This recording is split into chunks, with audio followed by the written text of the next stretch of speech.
شفتوا الجمال؟ شفتوا الطعامة والحلاوة يعني مش عارفة والله يا جماعة، ده الأكلة اللي بتلمس قلبي زي ما بيقولوا يعني. من ضمن الحكايات كده اللي عايزة أحكيها لكم برضو بسرعة كده.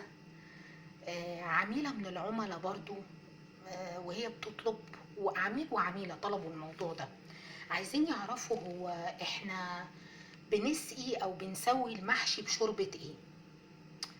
فلما سألت هو ايه السر في كده، اتحكت لي حكاية غريبة جدا.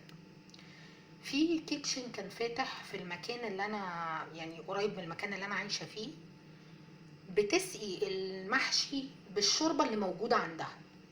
يعني هي النهاردة عندها شوربة لحمة ضاني، تروح ساقية للناس شوربة لحمة ضاني. عندها شوربة بط، تسقيها بشوربة بط. الناس بتستلم المحشي وهي يعني بتلاقي الريحة مختلفة، اللي مش كل الناس بتحب اللحمة الضاني. يتصلوا يسألوها يا مدام هو المحشي ده معمول ازاي؟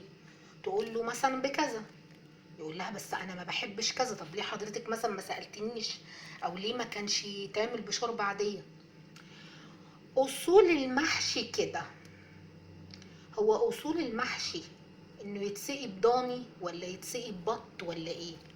هي بتشوف هي عامله المحشي بايه النهارده، عملته بشوربه لحمه ضاني، تقول لك اصول المحشي لحمه ضاني.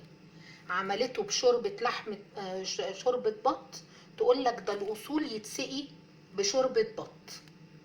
هو يا مدام يا محترمه ويا اصحاب المطاعم، في حاجه اسمها ستاندرد، وغالبا بتكون يا مرقه فراخ يا مرقه لحمه فقط لا غير، وتكون خفيفه. موضوع بقى ان انا اسقيه بشوربة بط، لازم العميل يكون طالب.